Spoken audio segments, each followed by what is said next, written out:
Hello, my name is Dan Humberg. I represent HarvestFires.com. This is an instructional video that would help you with the replacement of the hydraulic motor on the blower for a Firestop system. I sincerely hope you never need this video, but if you do need to replace that motor for some reason, I wanted to give you some pointers as to how maybe the best way to do it and how to put the new motor on so that you don't have problems with it later on. Really, the motors that we ship with these kits should last a long time on the combine as long as you keep your hydraulic oil clean, and we shouldn't have to replace the motor. But I have had several where we had problems with the seal on the shaft on the hydraulic motor. That seemed to be associated with high speed, with when we were running motor speeds of a neighborhood of 3,500 RPM. So on the kits I'm shipping now, we're lowering that hydraulic motor speed to at or under 3,000 RPM, and I don't know that I've ever had an indication of a problem at that speed, so I hope you never have that issue. But if you should have a problem with the motor, if something should fail and you need to replace the motor, this is the way that I would recommend you do it. You're looking down on a bench here, and I've got a blower, and I've taken the blower, the clamshell, in half, and that would probably be the way that I would, if you're going to replace that motor, you can disconnect the hydraulic hoses at the outside of the motor. Be sure and plug them with something clean so that they can't get dirt or dust into those. And then once you've disconnected the hoses from the hydraulic motor, you can pull the bolts around the edge of the clamshell and just take the outer half with the impeller and the motor off. You can leave the rest of the installation where it's at. It's half-inch bolts, or half-inch. Takes a half-inch wrench to pull the clamshell in half. You could go on the back side here and pull these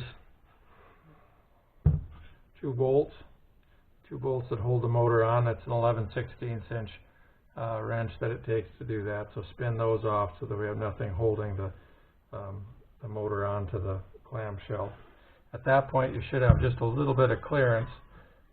There's about 1/8 of an inch clearance underneath the impeller to the back side of the clamshell, and once you have the motor loose, it'll probably fall down into contact with this. Once you have that blower, or that blower with the motor off, get it on the bench.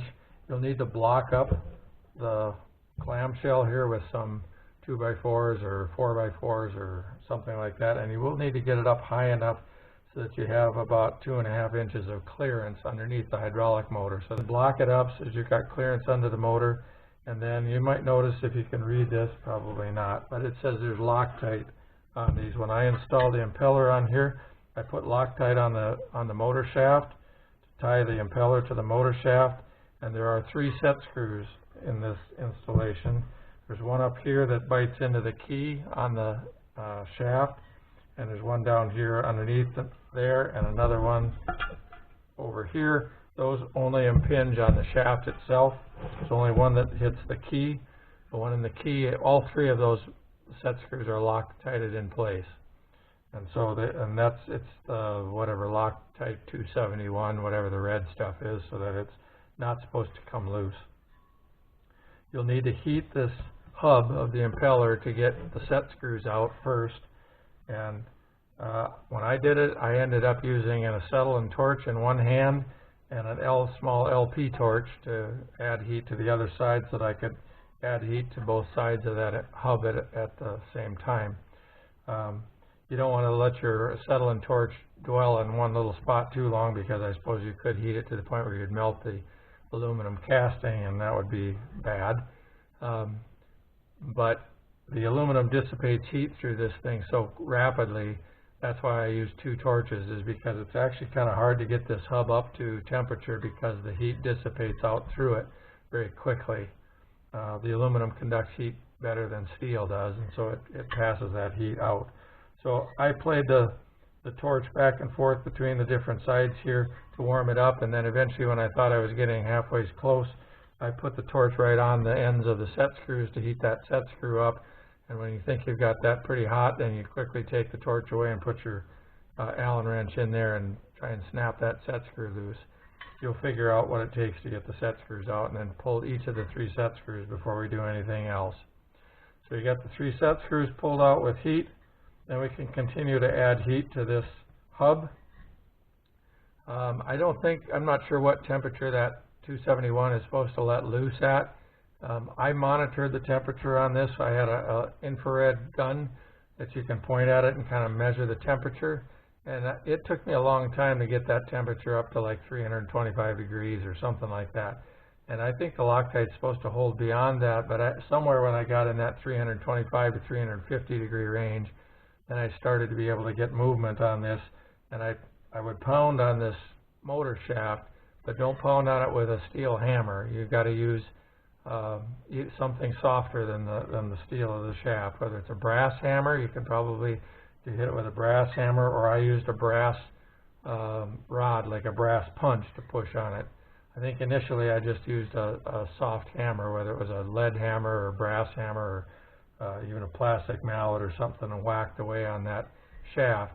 And when you hit the right temperature with the Loctite, so that you've gotten enough heat there to break that, to deteriorate that Loctite, then as you tap on that shaft or pound on it, it'll eventually start to move down, but it's going to go slow and hard. Continue to drive that down with a brass punch. Once you reach the hub, make sure you've got clearance underneath, and then you just keep tapping that down and pushing the hub out with a brass or a soft punch. I use brass. You could use copper or something like that if you have it too, but brass punch won't dent or spread the steel of the shaft out to tighten it up in the hub anymore. So keep adding heat and drive that down until you can get it'll finally drive that shaft out of the impeller, and now you've got the system completely apart. I suppose if you have a hydraulic motor that's got a seal problem, you could put a new seal in it. That would be a lot cheaper than a new hydraulic motor, but if you need a new hydraulic motor, you can contact me and I can outfit you one. Otherwise, you can get a seal kit for this, and they're not really very hard to replace the seals. I haven't done that, but I know that it's not terribly difficult to replace that seal. So either buy a new motor or replace that seal, and then we're going to put it back together. To put it back together, you got the impeller now loose, and the first thing then is to put the motor on itself. There are these bolts that go through here are a countersunk 7/16 inch hard bolt, and the clamshell has a countersink in the back of it, so that bolt will go through there and go down pretty much flush with the back of this. So you put those two bolts through the countersinks, drop them through the new hydraulic motor, spin on a lock washer and a nut on those on the other side, and tighten those up. Nothing magic there, just tighten those up. Now you've got a hydraulic motor on there. We've got to put the impeller back on. You want to clean the shaft on the motor. I usually clean it with acetone. I like that as my all-purpose super solvent to take off grease and stuff. So I clean that shaft with acetone. You need to clean the hub out of this impeller, and because there may be old Loctite in there, you could have to clean that out with, well, acetone might do it. You might have to scrape it out a little bit or clean it out with a tiny bit of emery cloth or something like that to get that old Loctite cleaned out of there. Once you have that cleaned out, I actually have a 3/4 inch reamer that I just very carefully slide through that hub and turn, and it cleans everything out. It makes it slide onto the shaft reasonably. But if you don't have a 3/4 inch reamer, clean it out with a small knife blade or something like that to make sure it's clear. Once you have that cleaned, you can put Loctite around on the inside of the hub again. Slide the hub first before you ever put any Loctite on there. You want to test fit it on that hub. So we've got the hub sticking up, and to mount this, I usually put 3 stacks of washers underneath, 3 points underneath this disc. So I'll set them on the back of the impeller. I usually use a stack of 2. I'm using 5/16 I think, or 3/8 inch. I don't know. It doesn't really matter, I suppose.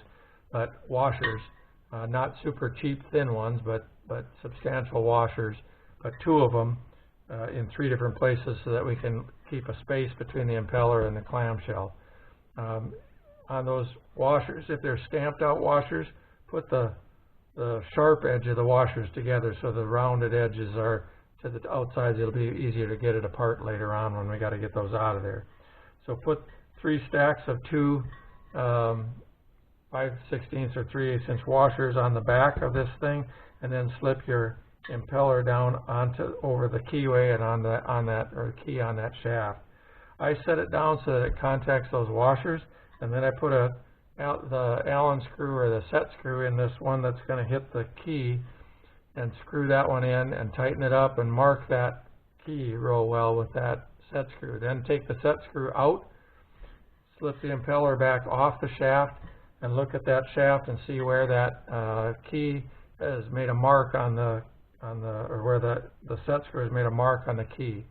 And then I actually take a small die grinder and grind a little divot, a little depression where that set screw is going to be, so that it can sink down into that key a little bit.